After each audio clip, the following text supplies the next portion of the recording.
Hey everyone, welcome back to my YouTube channel. In today's video, I'm actually doing an Etsy shop critique. This is one of the many ones that I'm doing for free till the end of the year. So if you would like to possibly win a free critique, make sure that you check out the link below to sign up today. So today I'm going to be doing a critique on the store called Midnight Bazaar. So if you want to learn more about tips and tricks that I'm going to be showing her on what to do to improve her overall store, make sure that you watch all the way till the end. Now, if this is your first time visiting my YouTube channel and you want to learn how to grow an impactful online business, don't forget to subscribe today. Don't forget to show me some love by liking this video and leaving a comment below. So let's go ahead and dive in. So thank you, Karina, for reaching out and allowing me to do a critique of your store. So I really appreciate it. So the first thing I always talk about on a critique is that I take a particular listing and I kind of break it down into sections. I talk about the product photography, I talk about the title, I talk about your listing, I talk about on-page SEO factors, off-page SEO factors, as well as the curation of your store. So let's go ahead and get started. So the listing that I picked today to do an audit is this one right here. So the first thing I want to talk about is product photography. As you guys know, selling on an e-commerce platform, when you take a photo of your product, it has to be very clear on what they're looking at. The customer should be able to see this product without clicking the image and know exactly what they're getting. So your product is a little hard to tell what it is, especially because you have the one picture here and then you have two here, and it's actually getting cut off as well. As you can see, it's not showing the product entirely. So what I would do is redo your images and make sure that your product is cropped in a complementary way and it's not getting cut off. And you want to make sure that your first picture is your attention grabber. You want someone to be browsing and for them to invoke some type of emotion that they want to click to learn more about your products. I know that you mentioned that your problem is not so much getting traffic, but more getting the sales. So I kind of cover that as well. But if you had better photos, you probably will have even more additional traffic, if that makes sense. And this photo is not the best as it could be. Looking at the photo, once you click on it, yes, you're able to see the actual product. Even here it's getting cut off. So the quality of the photo is okay, but it could be better. I understand that you might be limited because you're using pic collage. I know that's just more to create the collage. I don't know what you use currently right now to take photos. Maybe just with your phone, which is fine. So what I would do is less is always best, I feel. When you have this much here already, adding all this additional stuff and having a dark background is more of a distraction in my opinion. Your work is beautiful. This is like real talent to create something like this of this magnitude. However, I don't feel like the product presentation of it is the best. Ultimately, what you want is that you want to attract two types of buyers. The person is actually searching for your product or searching for something like this. And you also want to attract the people that were just shopping, happen to stumble, upon the listing, fell in love with your listing, and they want to go ahead and buy from you as well. And you do that with your photos. So definitely we'll work on taking additional photos, making sure that they show the product entirely, maybe adding a photo with somebody holding the actual phone, and making sure that's cropped in a complimentary way. Another suggestion I would suggest is adding a call to action as an image. So having another photo that says, click below to learn more about this phone case or this pastel golf phone case. Just telling the customer what to do next. When you sell on e-commerce platform like Etsy, adding call to actions are really important because you're telling the customer what to do next. And ultimately what you want is that you want the customer to click, engage with your listing, engage with your store, and hopefully that will turn into a sale. And in order to do that, sometimes you do have to add call to actions telling the customer what to do next. So having that extra image saying, click below to learn more about our products will definitely help you with your click through rate. Another addition that you could do is, how do you package this, right? For branding purposes, you could have a photo of how you package the actual case, how the customer will receive it, with your branding, logo, etc., colors. A lot of people, when they're shopping on Etsy, not only are they buying for themselves, but sometimes they're buying for someone else. So being able to see how it's packaged, especially if they're buying it for someone else, is exciting for them, because if you have really nice packaging, they might just be tempted to go ahead and buy from you because of that. So that, and also that's just another way to fill up as many photos as you can as well. So having that is a great picture to add. Having the call to actions is another great picture to add. Another thing you could do is have also an image that says, don't forget to favorite our store. The reason why is because if somebody did stop at your store and they actually like your products, but maybe they didn't buy at that given moment, if they favorite your store, whenever you add any additional products to your store, they will get a notification that you added additional products. And that's remarketing. So these people will get a notification, they'll come back to your store, hopefully, and buy from you since they didn't buy the first time. So that's a really great technique that you could start implementing, is asking people to favor your store. And the people that do and they like your items, they will do it. So right now you have 13 people that favor your store. So if you ultimately added a new product today, 13 people will get notified. So imagine if you had 1,000 people that favor your store. So adding that to every single listing will increase this.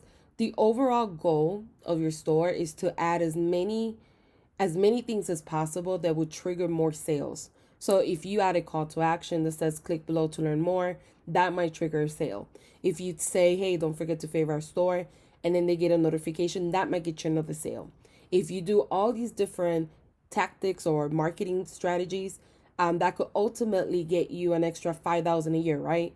That's the ultimate goal. That's why doing all these little things and putting them all together helps in the overall of your sales. So just keep that in mind. It's not so much, oh, that's another thing to do. Just keep in mind that's another thing that could possibly get me another sale.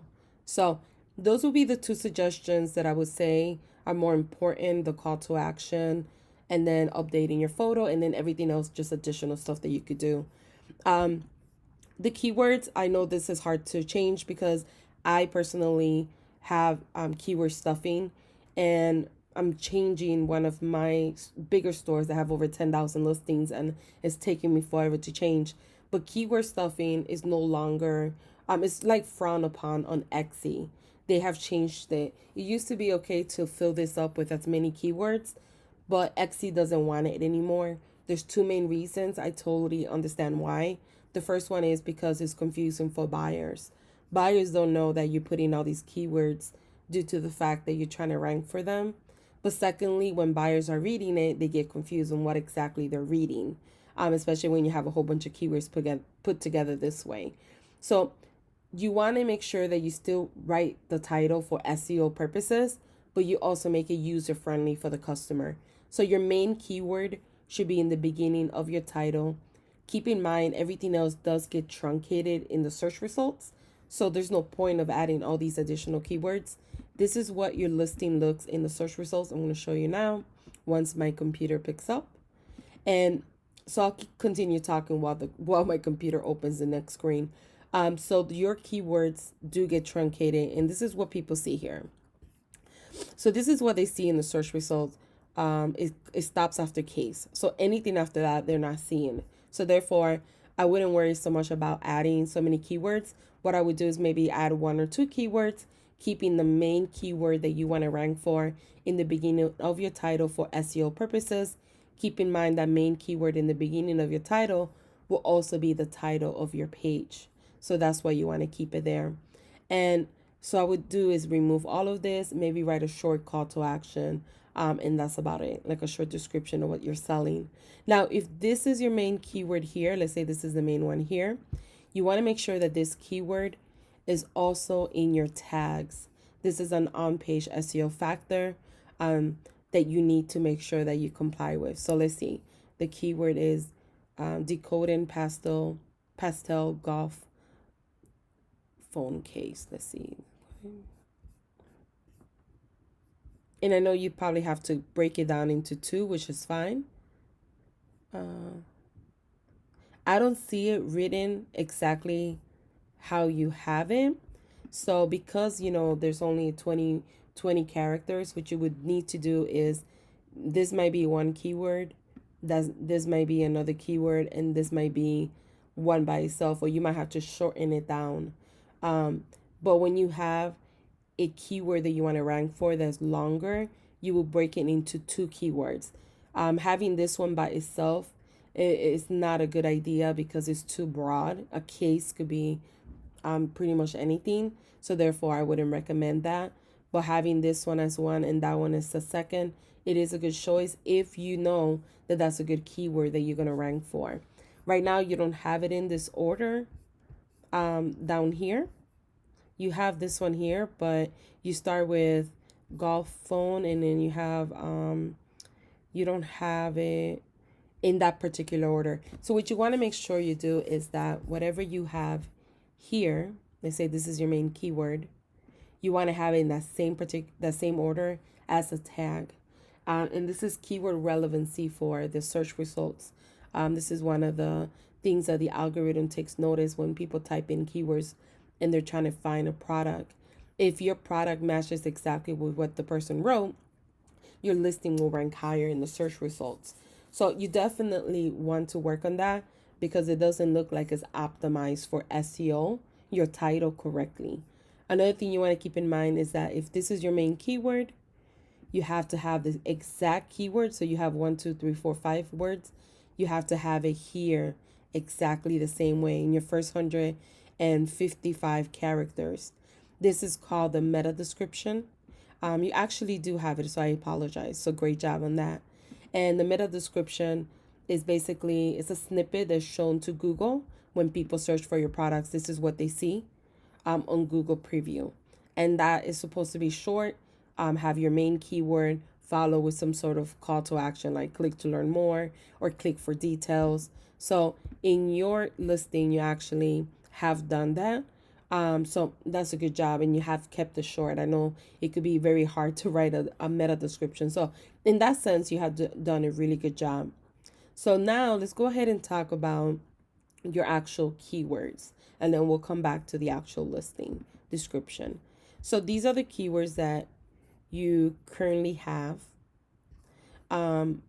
So due to the pandemic that we're facing, it could be simply that these here is a 0 only because of the mere fact that maybe people are not necessarily shopping for a case at the current moment. That doesn't mean that people won't buy. It just means that this data here might be skewed just because the numbers have gone down. Normally, when you are doing keyword research, if a keyword comes back with 0 and unknown, you normally wouldn't use that keyword because that means that no one's really using that keyword to search for products. So therefore, Etsy doesn't even report data back to it, which means you shouldn't use it. In your situation, it might be a little bit different due to the pandemic that we're facing. What I suggest, instead of just changing every single keyword that you have, what I would suggest is sitting down and brainstorming 10 keywords, 10 to 15 keywords that describes exactly what you're selling. Keywords or phrases or long tail keywords, which means two or more keywords that describes what you sell. How would your ideal target customer search for your product? Then you take those keywords. If you're using eRank, you will go to Tools, Keyword Explorer. You will put in each keyword there, and you would do research on those keywords. And you're going to try to find keywords that have a high monthly search volume of 500 or more, with a competition of at least less than 50,000. The lower, the better, to be quite honest. And those are the keywords that you kind of want to stick with. But the most important thing is to find the keywords that your target audience will look for. A lot of times, the reason why a lot of people get a lot of views, a lot of impressions, even a lot of likes, but no sales, is because they're showing their products to the wrong audience. So some people might be browsing, they see it, but they're not really interested in buying because it's not your ideal customer. So you definitely want to work on that. You have to be critical of your own self and say, okay, am I targeting the right people? Who is my target audience? Do you know who your target audience is? That's something really important to sit down and really think about. You have to, come up with an avatar of the person that you want to target. Who is your ideal customer? And then translate that into keywords and how you want to market to them. Um, a lot of the keywords here, I think you did a decent job trying to find keywords that are suitable for what you sell. Um, this one, it's okay, but it might be a bit general because there's so many people selling phone cases on Etsy. Is almost one of those keywords that will hinder you. You might get a lot of views, but not really your ideal customer. So thinking about that is the most important one. Gifts for her is too broad. This is a very competitive keyword, so it's going to be very hard for you to rank organically. And if you did like an Etsy ad, your cost per click is going to be very high because this is a competitive keyword. This is how many people are using gifts for her, 2.5 million. So you're competing with 2.5 million people. So if at the current moment you're not running any promotions on Etsy, your listing might be buried in the bottom search feed, especially if you didn't get any traction when you first added your listing. If you don't become a bestseller, your listing will be buried in the search results basically. If you were to run an Etsy ad, your cost per click is going to be very high. Even though we can't see it, it's going to be very high because you're competing with a keyword that many people are competing with. Always keep that in mind. It doesn't matter whether you are promoting on Etsy, on Facebook, Instagram, etc. When you compete for a keyword that's very competitive, you will always pay a higher price. It's just that simple. So this keyword is one that you should get rid of because organically you're not going to rank for. And secondly, if you run an Etsy ad, your cost per click is too high. And thirdly, it's very general. So you're not really targeting your ideal customer. You're showing your products to anybody and everybody. So therefore, you might get a lot of views. You might get a couple clicks, but no one's going to buy from you. So getting rid of keywords that don't target your ideal customer is the first thing you need to do. And if you feel like before you were getting traffic with some of these that are a good fit for your ideal customer, keep them and wait until the pandemic goes away and see if it takes traction again. If it does, then I will keep them. If in a couple of months from now, when everything gets better, you're still not getting sales, I would definitely change the keywords. But once you have, let's say you have new keywords that you want to use, you got rid of like gift for her and you got rid of other ones, all you really want to do is go back to your listing. Whatever keyword is the one that's bringing you the most average search volume per month, like the one that has the highest search volume, that's the one that you want to use as your focus keyword that you will put in your main title. So keep that in mind. Every additional keyword, you would just optimize your listing for SEO. So at the current moment, it doesn't look like you're optimizing your listing. And optimizing your listing pretty much means taking the keywords that you are researching and you want to use for your listing or your tags and putting them organically in your actual listing description.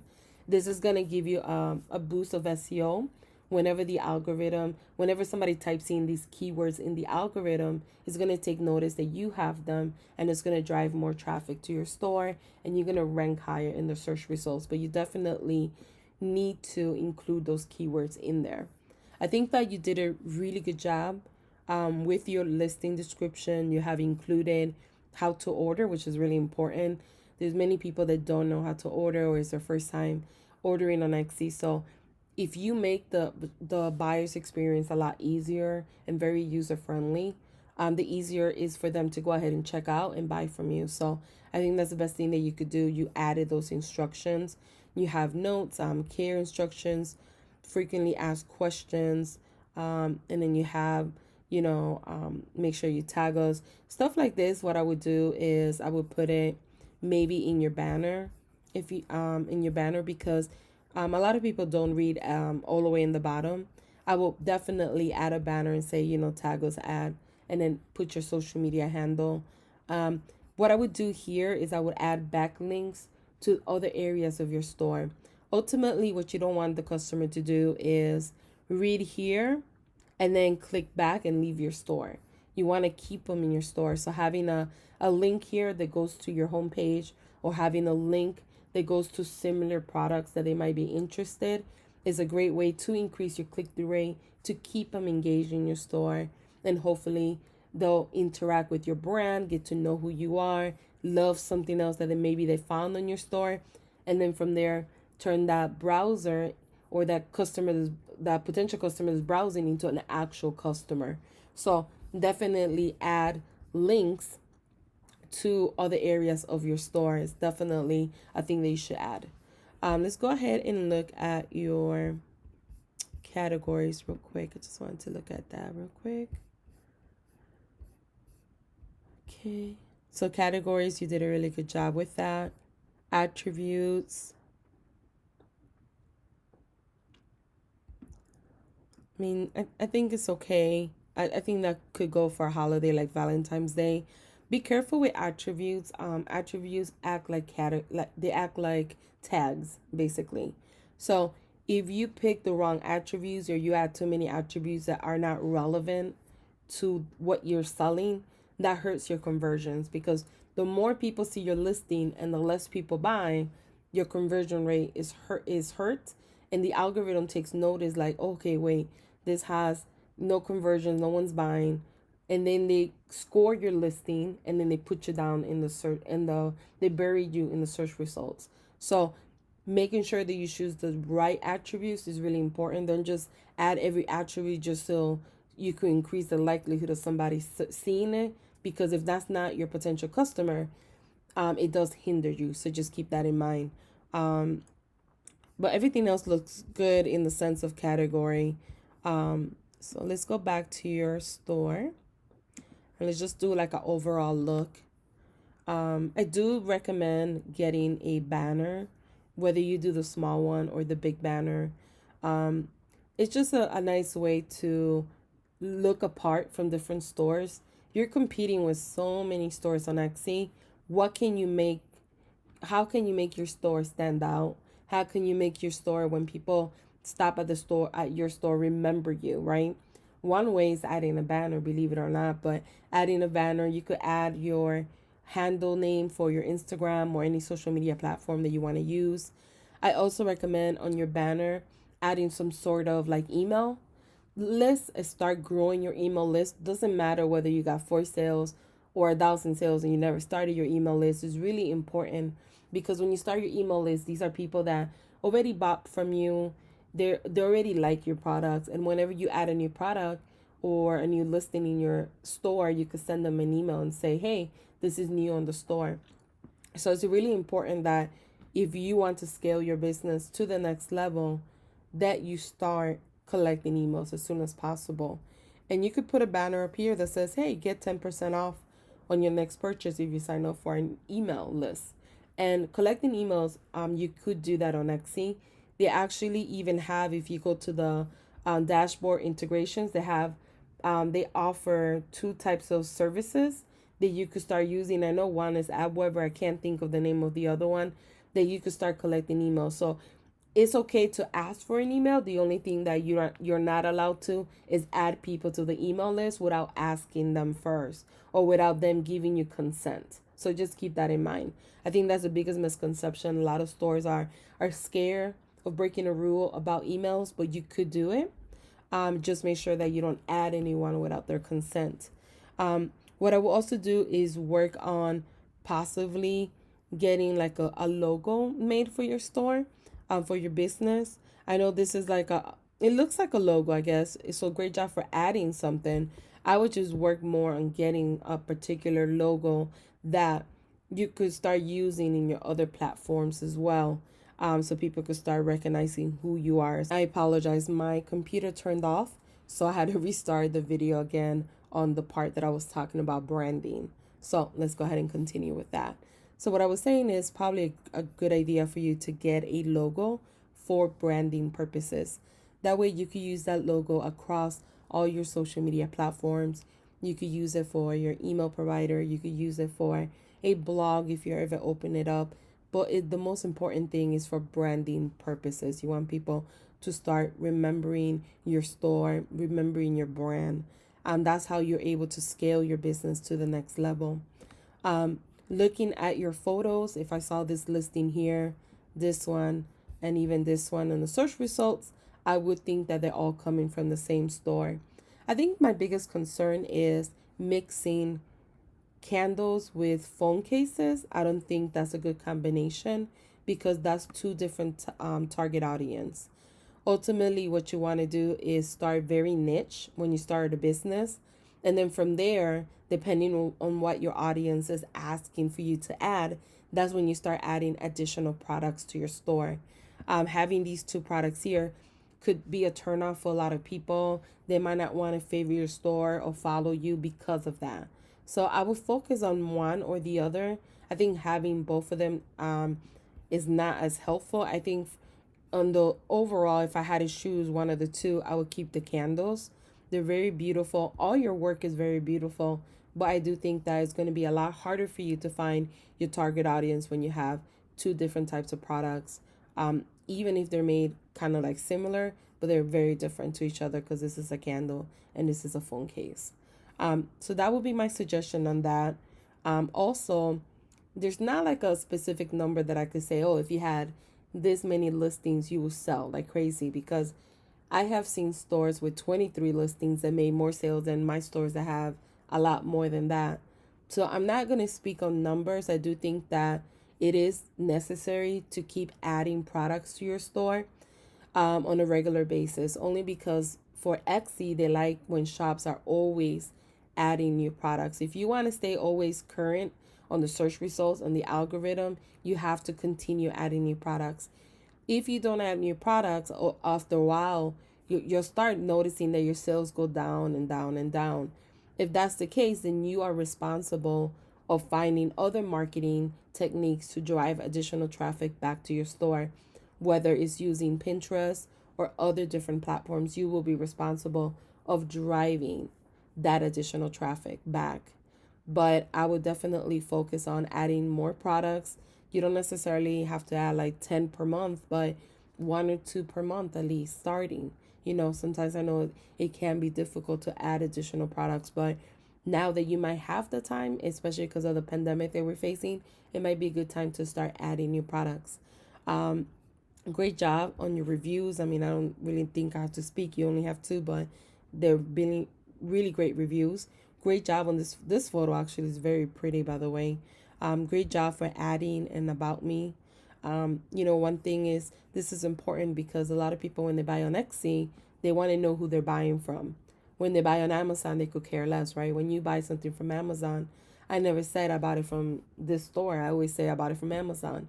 So it's a little bit different platform. So great job for filling this out. I'm going to look at your Instagram just to go ahead and give you a follow. See how you have a different picture here, but then you have up here this. This should match this. Because if somebody does find you on social media, they might not make the connection that that's the same store.